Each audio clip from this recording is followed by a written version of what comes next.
Hey guys, my name's Jordan. I am the Midnight Senior Programmer here at the ASLC, and with me I have Liz Hutchison and Pearson Bolt, who both work here at FSU, and we're here to talk to you guys about horror movies. So would you guys like to introduce yourselves? How about you, Liz? Sure, I'll go first. I'm a third-year PhD student in the Literature, Culture, and Media program here at FSU, and I've been teaching all 3 years that I've been here. This year I'm teaching a class called Film Genres, where we particularly focus on Hollywood cinema and the horror film with queer allegory. That's what I study as my dissertation project, is basically the erasure of queer people in Hollywood cinema and the very cross-sectional starting points of horror from classic all the way till now. Awesome, thank you. What about you, Pearson?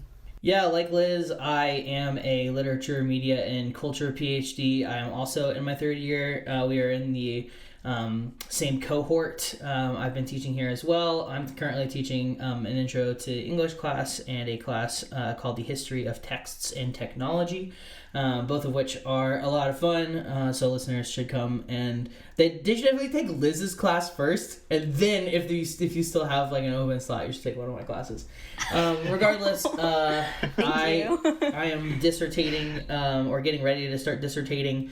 I'm interested in politics and social struggles. In particular, I'm interested in the tension between dystopia and what I call anti-utopia, and why it is that we don't have utopian visionary works anymore, and why everything is so dystopian, and who benefits from that.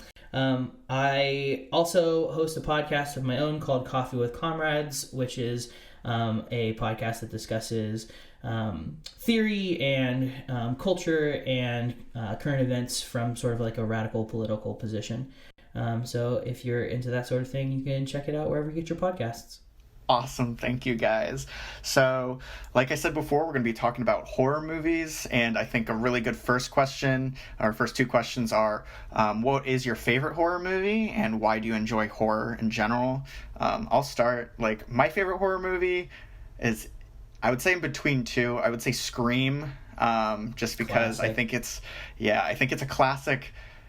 It's a classic parody of a horror movie while also being a good horror movie, I feel like. Totally. And then also, I really enjoyed Hereditary when that came out somewhat recently. That felt like very new to me for the horror genre. Horror isn't just jump scares; it's about creepiness and grief and human suffering. Yes, and that film really showed me that side, and I really enjoyed it. I enjoyed both so much, and I don't know, I like being scared. I think that's why I enjoy horror movies. Hell yeah. I think that's what is so attractive to everyone about horror, is that they like that maybe bodily reaction to horror movies. Exactly. What about you, Liz? What's your favorite horror movie? My favorite horror movie is Jack and Diane from 2012. It's like a very dark coming-of-age story about two girls that fall in love in New York, but one of them has a really dark past. It's really fantastic in that it starts off as like any other love story, but as it goes on, intermingled throughout the film, we have little clips of these dream sequences, and so we can't tell what is real and what isn't. The dream sequences are with stop motion. It's just really fantastic. It has terrible ratings. It just wasn't well received, but I think it's a really brilliant film. That's awesome. Hell yeah. Honestly, some of the films with the worst ratings are some of the most fun ones. So. Exactly. What about you, Pearson? Yeah, I used to not like horror movies a lot, and then I kind of went on this odyssey, because I was like, why do horror movies freak me out so much? And so, I really wanted to learn to love them. So I've since fallen in love with them, and I think my favorite one, it's hard, I also love Hereditary. I think it's a magnificent motion picture, and it came out at a time right after tragically my best friend died, and so thinking through that movie, through like how grief affects like families and friends. Was a really interesting lens, and so that movie means a lot to me. I also really love the film It Follows. I'm not sure if you guys have ever seen that one. Yes. Fucking great. Awesome meditation on like death and on like accepting death. And I also am a big fan of Robert Eggers' work. In particular, The Lighthouse and The Witch are very, very, very creepy and unsettling. I think for me, I like creepy and unsettling a lot. Like, I like being creeped out. I want to be scared being creeped out, not being scared via jump scares. I agree with that. Jump scares are usually a low blow, but I like being creeped out with just like, I don't know, the bodily reaction, like disgust to horror as well, so gore, and like the haptic visuality of all that. All of that is so interesting to me, so I like it to be scary in that sense as well. Totally. Right. I think that touches on like the idea behind horror. So I would say that I feel like there are the like blockbuster movies that are just pure horror and they're just meant to scare you, but there's also definitely the side of horror where there's like something behind it, like how we were touching on Hereditary, where it's talking about grief. And I know that Liz, you like your class especially touches on what horror is. So what do you think horror films, how do they typically depict the monster, and what does the monster represent, do you think? Well, one way I always like to talk about the monster is it's really the embodiment of all the taboos that we have at that current time. So the monster is something that's always in flux. You know, in the 1950s, the monster was the threat of outside terror from another place. Whereas I think the monster now is the fear of people out in the country. It seems to be like at least there's some sort of type of dissonance between people in the country and people in the city in horror films now. But I think that it's the embodiment of all the social anxieties that is present at that cultural moment. It kind of seems to like work against a lot of cultural cadences at the time. So it's whatever we're most afraid of at that moment. And sometimes those things always stay with us. I think that the threat of certain things that are taboo in the U.S. at least, sexuality and religion and politics, those are always going to be part of the monster. 100%. Yeah, Jeffrey Jerome Cohen has this really great book called Monster Theory, and one of the essays in it proposes that like the monster's body is a cultural body, and so like Liz suggested, right, there is a certain fluidity and malleability for the monster because the monster is necessarily contingent upon the given social and cultural and material conditions of the time and place that it is emerging from. And that's true from, cinema to, literature to oral storytelling, right? These monsters can emerge from specific contexts, and they're best understood, I think, within those particular contexts. And I would add the monster is usually hidden as well. And I think that is why it works so well in Monster to talk about sexuality, because it's something that's hidden and repressed usually, but once it's aired out, it's actually out on the town, that's when it becomes scary to us. The monster is not scary because if he's hidden away in Transylvania, perhaps, because we don't know about him, he doesn't exist at that time, but his presence when he does come out is very scary.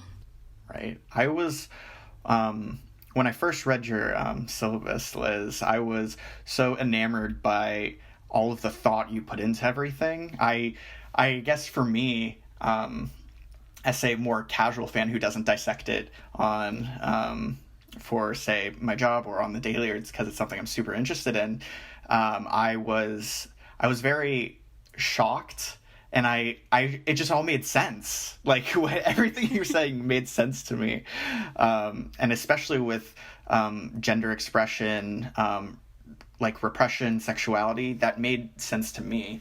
I was curious, like, are there any films that you're able to give an example for that you think best can like represent where a monster depicts, say, gender expression, sexuality, desire, etc.?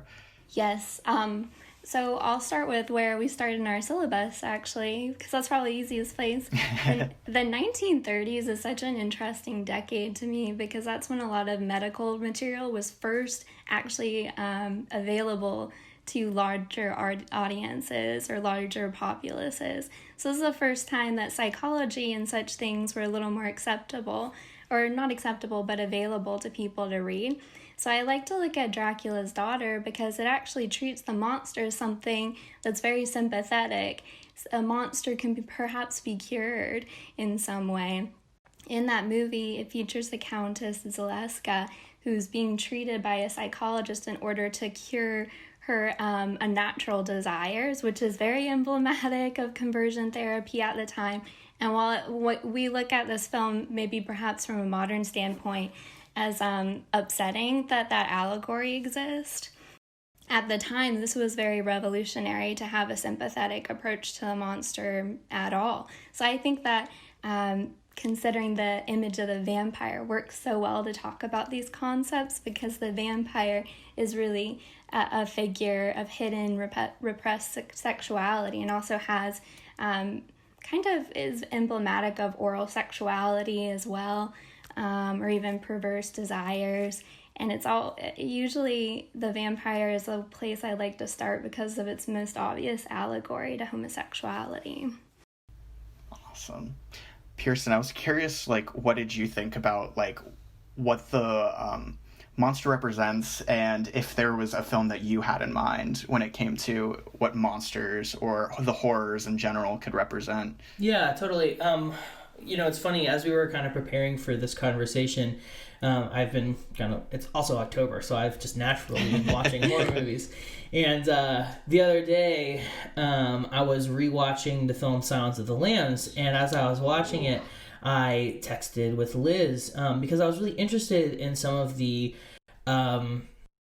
outdated portrayals of certain characters, and sort of how that kind of plays out within the context of that particular film, and kind of drawing comparisons not just between that but also between overarching sort of current conversations around transphobia in particular, and gender expression and gender identity in particular, because I was really interested in the way that the main antagonist in that film, Buffalo Bill, is clearly suffering from some form of gender dysphoria, but the filmmakers use this as a scare factor in the film, much the same way that J.K. Rowling shamelessly, who cannot write anything original herself, but has to shamelessly plagiarize other people. If you thought that Harry Potter was revolutionary, go read Ursula K. Le Guin's Earthsea trilogy, or Earthsea series. I don't need to say anything more about that. But, this sort of idea that, I kind of had this working theory, right, that Silence of the Lambs is really emblematic of a sort of second wave feminism. It has this sort of gender essentialism. It has this heroic female character, right? But at the same time, it has this sort of turf bullshit in it.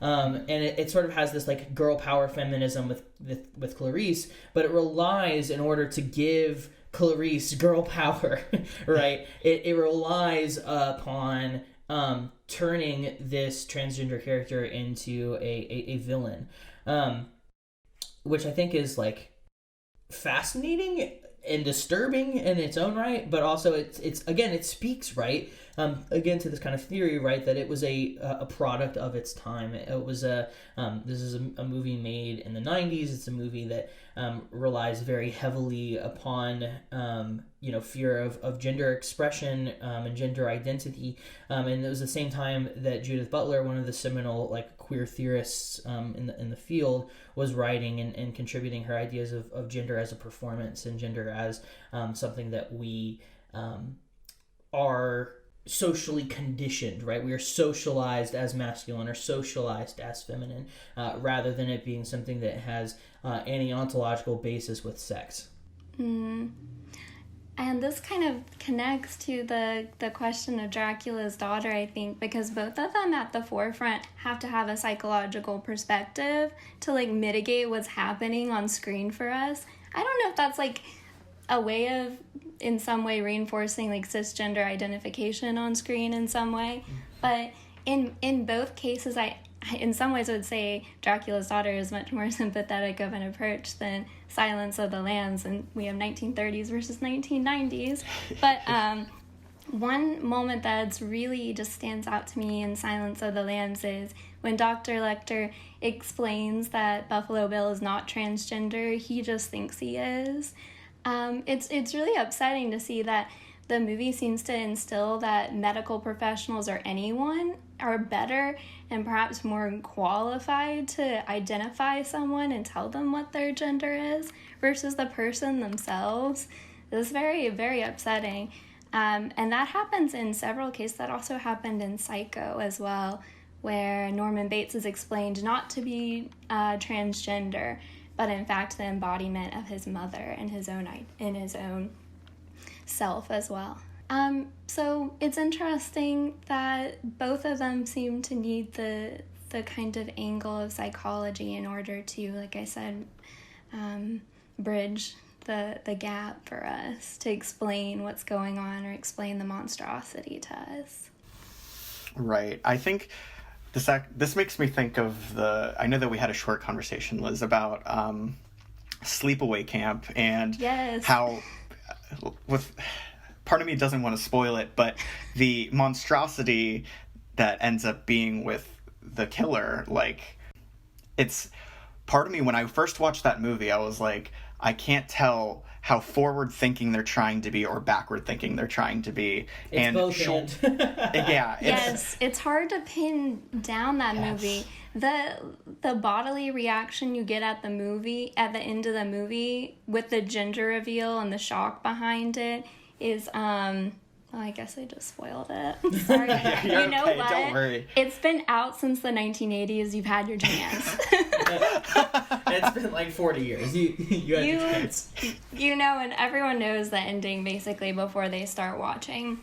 But I've noticed, at least in this past year, a lot of people are revisiting Sleepaway Camp and looking at how it actually is forward thinking, versus a lot of people were very upset and troubled with the depiction of transgenderism on screen. And I think that both ways of looking at it are completely valid. I never want to be too dismissive of trying to celebrate a monster.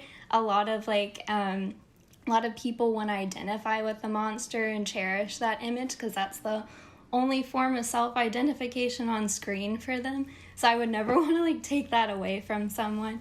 But for me, I mean, the clear parallel or equation between monstrosity and transgenderism, if you're going to choose any film, it would be Sleepaway Camp. Right. It's funny because, it's just a fun, bad horror movie. And I think it starts... I really should rewatch it, but it really starts to... I think the shock value itself is where...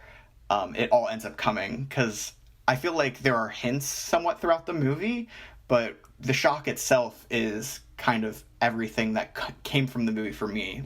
That's all I got from the movie was the shock itself, and that's why I felt like I was put off at first because of it. I didn't like the depiction. It's like you said, it can be. It depends on whatever lens, whether it be forward-thinking or backward-thinking. So I definitely understand that. Yes, it's a polarizing movie. It is. And then they made sequels. I haven't seen any of the sequels, but I don't know what the heck they would be about. Actually, this kind of touches on one of the questions I was going to ask earlier, and I know that Pearson touched on this, or both of you touched on this, with how outdated films end up being. So... there is this kind of dichotomy of how forward-thinking or backward-thinking a film is, especially throughout history when it comes to representing these types of issues. And I was wondering what you guys thought on is the fact that it's forward-thinking and backward-thinking at the same time a good? Does it the fact that there was some attempt, does that outweigh any of the negative portrayals that it may be? I was wondering what you guys may think about that. I think, first of all, we have to reject the idea that history is a linear thing and that we are always progressing. Like, we have to reject that categorically. It's just patently false, and I don't want to go into a whole diatribe about it, but it's foolish to suggest, no diss on Dr. King, but it's foolish to suggest that the moral arc of the universe is long, but it bends towards justice. That simply is not the case. It's an erratic line going up and down. And so I think that it's interesting. I say that because I think it's interesting to think about the ways that queer filmmaking or queer characters or queer representation gets it right and gets it wrong simultaneously. And to the point, I think that we're trying to point at here, Sleepaway Camp is a really great illustration of this, right? Because it's doing some things that are really interesting, and we could call them progressive, or we could call them socially just. Whatever language you want to use it is irrelevant. But there are also things about it that are regressive or reactionary or at times like very vitriolic. And so it's interesting to think about, again, this current cultural moment that we're in. And I don't want to keep dissing on J.K. Rowling, but I do kind of want to keep dissing on J.K. Rowling. There's this, recurrence, right, of transphobia in particular, and gender expression. Just the other day, I'm currently up in Indiana visiting my partner, and just the other day we were in the local coffee shop, and there were like a couple of people sitting at a table, of course without their masks on, who were talking about how gender is a physical thing, and then they had their Bibles sitting next to them, right? And I think this is always going, maybe not always. I don't want to put that on it. I think that gender expression and identity is often contested, and I think that just as that is the case in real life, as a social and material phenomenon, it's also going to be the case in filmmaking or in literature, and I think that it's foolish to suggest that it's just naturally going to get better without us like making a struggle towards it, right? Without us actively engaging in trying to grapple with what it means to have representation in art, what it means to have queer liberation, what it means to understand and persevere and fight back against reactionary positions or deeply held conservatism and Puritanism that exists within popular culture here in the United States, and also I think simultaneously to push back against the sort of neoliberal kind of idea of like, as long as we have queer characters, then we're good. It doesn't matter if we're exploiting other people. It doesn't matter if we are ruining the planet. It doesn't matter if we are collecting wealth for ourselves, because we have jazz hands. We have representation, right? Like, that's, I think all of these things are necessarily kind of wrapped up in each other, and that, the struggle for queer liberation is necessarily the struggle for Black liberation, the struggle for women's liberation, the struggle for class, like the abolition of class. These are things that I think are necessarily kind of wrapped up in each other, and I think that our filmmaking and storytelling is necessarily going to struggle with that, and sometimes it's going to get it right, and other times it's going to get it wrong. Yeah, I would agree with all of those insights. That's really interesting, Pearson. I always look at the horror film as a film of negotiation, especially like for exploitation and cult classics and camp. A lot of those directors were having to appease like mostly a largely white, straight production company that was staffed. So to be able as like a minority filmmaker to, let's say, like, if we're using an example, Blackula is a film I often like to point to. It's a blaxploitation movie. It's also a gaysploitation movie, and I love those. It's also part of the horror genre. But in that case, the director, William Crane, this was the first film that made him a large commercial success, and he was the first African-American director to reach commercial success.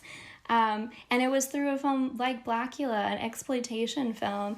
And he was able to negotiate in terms of the representation of the main character and also dialogue and other such things, while still using camp, which is just like amplified minority culture, to tell the story. So there's different like tactics people have to use. And from today's standpoint, we might look at Blackula and say, these are caricatures. This may be offensive, but we also have to consider like a lot of the negotiation that happens behind the scenes and how it's still a landmark film by today's standards. Like, and I would also point to queer coding in early films, like from basically until 1968. Coding characters on screen had to happen because they couldn't be explicitly shown, at least in Hollywood films or in any film that was going to have a large audience. They would be regulated by production codes. So when James Whale, a queer director in the 1930s, was making movies like Dracula and Bride of Frankenstein, he was coding in different stereotypes of gay men at the time. And we might look at that and say, well, why couldn't there be romantic display on screen? Well, there couldn't be. But we can look back now and see that it was really transgressive for its time and appreciate those types of films, and that they paved the way for really horror films to be on the back of queer directors. Today, I think that horror and how it stands today is really being pushed by queer directors and is going to new places. So I think that I would totally agree with everything Pearson said, that it's a lot of negotiation, and we never want to look at things in such a way that we say thing bad or thing good, although there are a few films that I have in mind that I would say certainly thing bad. I might not teach a film like that in class because I don't know if it would be really lucrative because there aren't a lot of nuances there to talk about. But a lot of audiences today are quick to judge movies with queer coding tactics in the 1930s and 1940s. And that's certainly something to judge today, is when major Hollywood films are still queer coding characters or queer baiting. That's really upsetting, because now instead of trying to use subversive tactics, they're just simply catering to a conservative worldview. It's all about monetization. And it's really upsetting because even today in 2020, there's so little content on screen that includes queer characters, at least in comparison to everything else that's out there. So when we do find it, it's going to probably be in horror most of the time, horror drama. And there are a lot of connections between the two genres. And so when we find them, we latch on to them usually. And I think that we can still critique some of the films, and we can definitely critique queer coding today, but we have to be careful and remember that films are always a negotiation. Right. I think especially for audiences, it's very hard to just see that negotiation. Mm-hmm. I think that it's very easy for audiences to kind of just think that the movie is all, say, on the director, when right. There's still there's the audience themselves as part of the negotiation, and how much they're willing to receive or how they react, as well as production companies and higher ups in production companies. So I find that really interesting. Actually, I wanted to touch on or ask a question about what you were kind of delving into right there, Liz. What do you guys think is the future for, say, queer horror? How will represent queer issues in horror? Will we still keep using, say, these gay coding and queer baiting tactics? Will we be able to evolve past them? What do you guys think? That's a really good question. I can just jump in really quick. I think that the future for queer horror is in television. I think that it's going to be phenomenal. I mean, just in this past few months, we've had a show based on the novel One Flew Over the Cuckoo's Nest with Nurse Ratched, and that's a queer woman on screen and explores concepts of conversion therapy and the traumatic kind of gothic past of queer people in the United States, which is really interesting. We have shows like Hannibal that have very sophisticated queer characters, and I'm always interested in, it seems like it's coming from a place of adaptation. These directors like Brian Fuller of Hannibal, they're coming from a very like dedicated fan base from Thomas Harris's novels, The Silence of the Lambs. And so at first he might be kind of careful to code characters at first as queer, but as you get into season 2, you're like, nope, this is not subtext, this is text. Thank you very much. And so by doing that, I think that it's kind of subversive in a sense. He's kind of leading people into becoming, into actually watching very sophisticated queer characters on screen without intentionally wanting to do something like that. I think it can help people with personal prejudices in some cases, at least to see characters like Hannibal and Will Graham on screen who defy like our traditional thoughts of masculinity. And then the last show I'll mention, The Haunting of Bly Manor, which is very recent. Again, we're not really expecting there to be queer couplings in that show. But there's definitely representation there, and I won't say any more past that because I know that people are watching this and haven't had a chance probably to watch it yet. But you won't be disappointed. And I think that television is great because, and I promise I'll stop talking soon, but binging culture is so interesting, so fascinating to me because unlike going to a theater release or watching something on cable television, binging culture makes you very intimately connected with what you're watching. You're watching it at home, and you're watching it for hours on end. That's like a form of a relationship, really, when you think about it. You're just becoming so deeply sympathetic of queer characters, and in the horror format, they really attest to like the gothic past of horror and queerness. So I think that television really has an opportunity to do something here, and it's starting to, and I think it's the start of something very cool.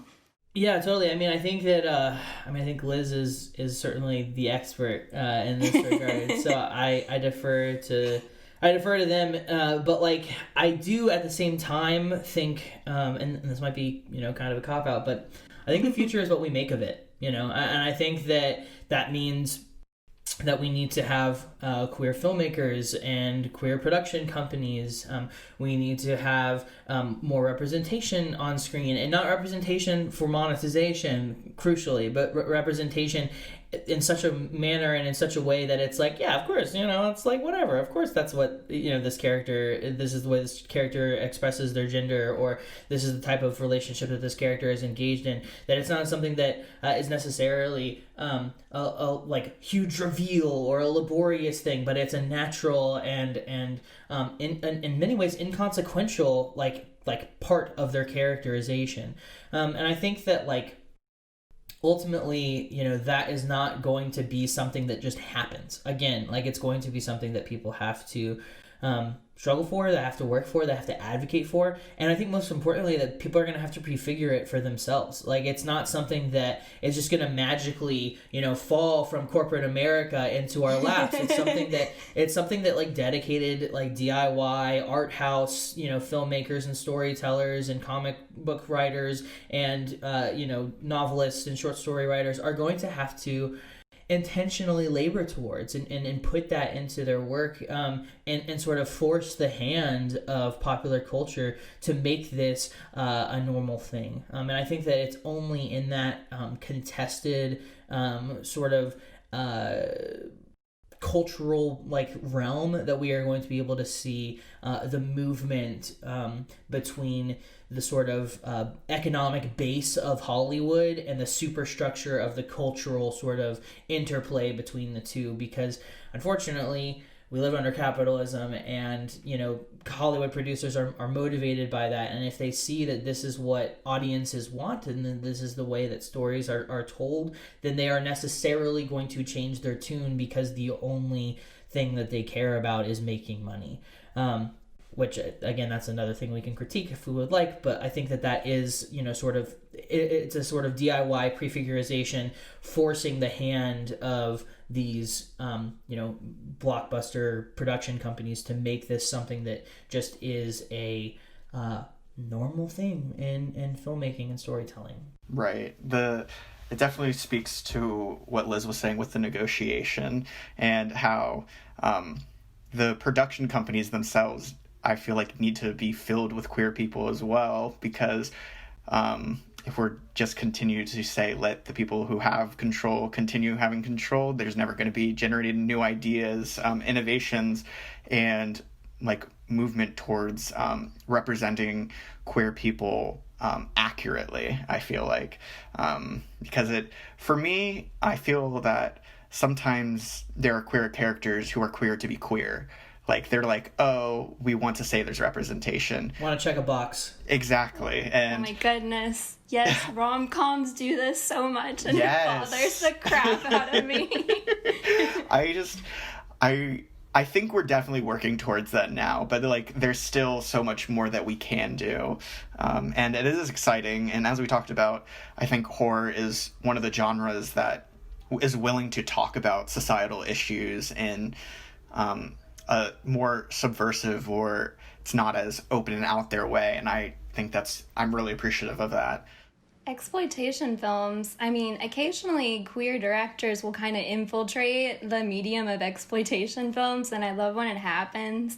Like, for instance, the film Seed of Chucky, which is directed by one of the very few openly gay slasher writers available in the 1980s. Well, Seed of Chucky was made in 2004, but what happens when we have Don Mancini on behind the writing and directing is we have all of a sudden gender non-conforming characters and characters questioning their gender identity and their sexuality throughout a horror film that's really just supposed to be making money. It's a yet another sequel to the Chucky franchise, but all of a sudden people who go to see this movie are starting to maybe think about concepts of gender constructs, and they're thinking about the way we use pronouns and things. The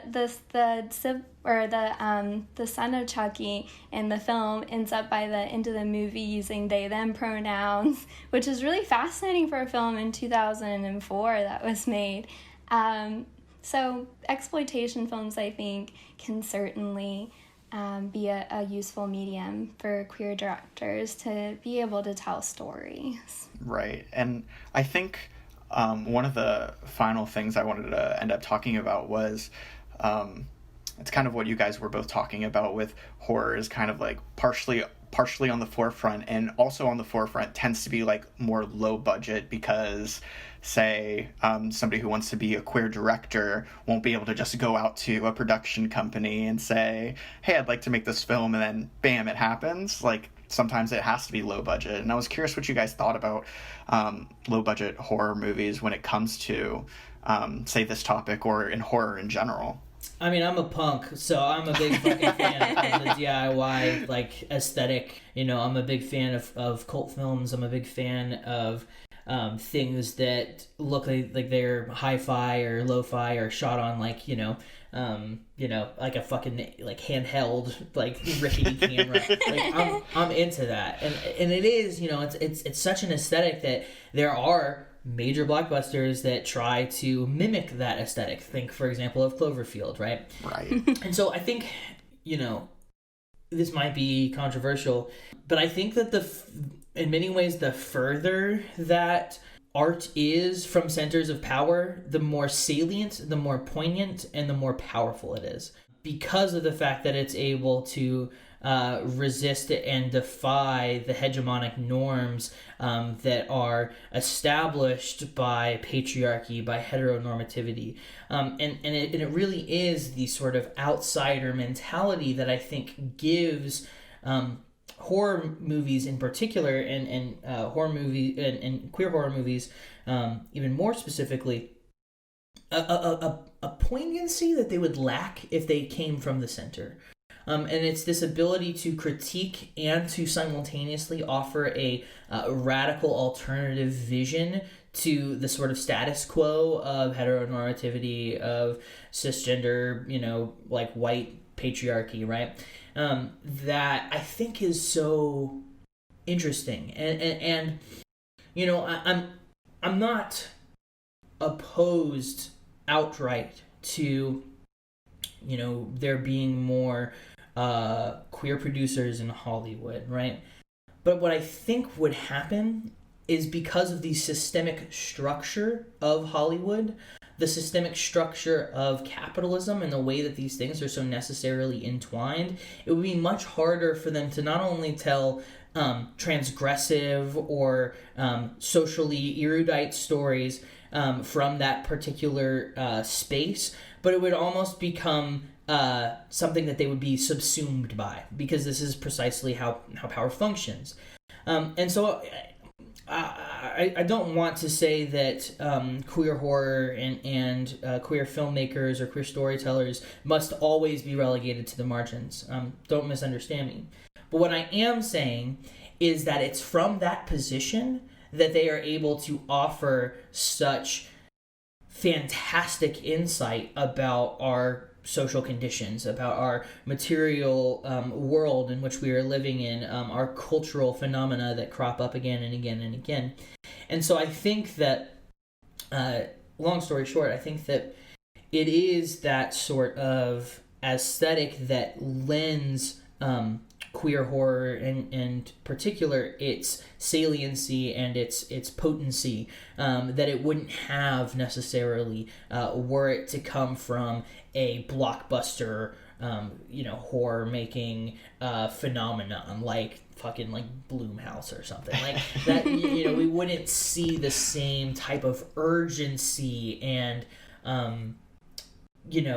incisive social critique that I think is so rich in some of these sort of quote-unquote marginal or DIY projects.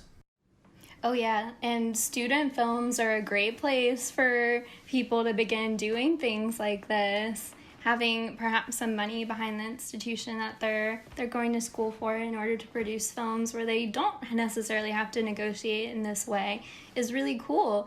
A few films that of low budget status that come to mind that have kind of subversive depictions of queerness. So the movie The Bed and Breakfast of Terror, made in 2007. So much fun. It's about a friend group of queer people who are going to some type of music event, and they stay at a bed and breakfast, of course, that's hosted by two very conservative family members, and the real monstrosity is the I guess amplified straight culture on screen and just like the conservative caricatures.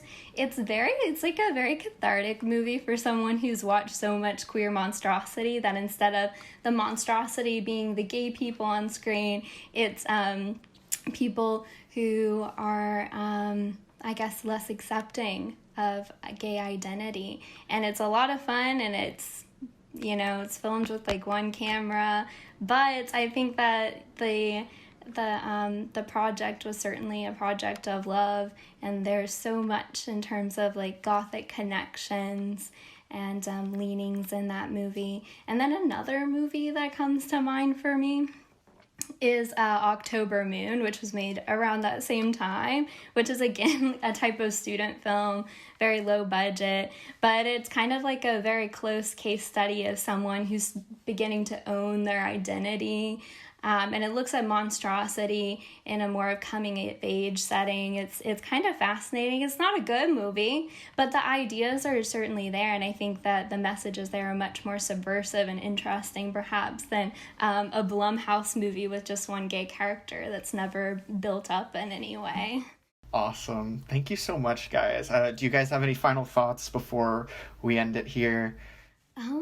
Just to continue supporting work by queer directors if possible. That's a great way of doing something as an audience member. Starting from there. What about you, Pearson? Yeah, I mean, I'd second that. I mean, again, I think, I don't want to sound like a broken record here, but I really do think that,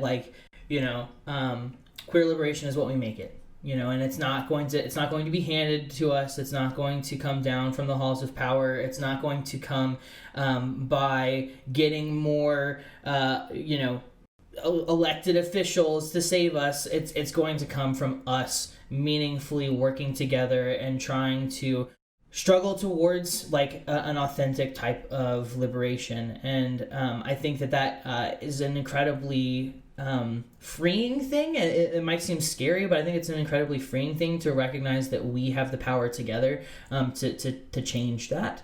And that especially if you are a listener who is a creator or is a writer or a filmmaker or whatever it is, I would encourage you to like go out and make the types of movies that you want to see, not the types of movies that you think that are going to sell, but the types of movies that you would want to see. And in doing so, we can begin to sort of prefigure the types of cultural conditions that we want to bring into the world. Right. Thank you guys so much. I feel like this was a very educational experience. Even as somebody who identifies as gay, I feel like I learned so much from this discussion alone, and I'm hoping that listeners will feel the same.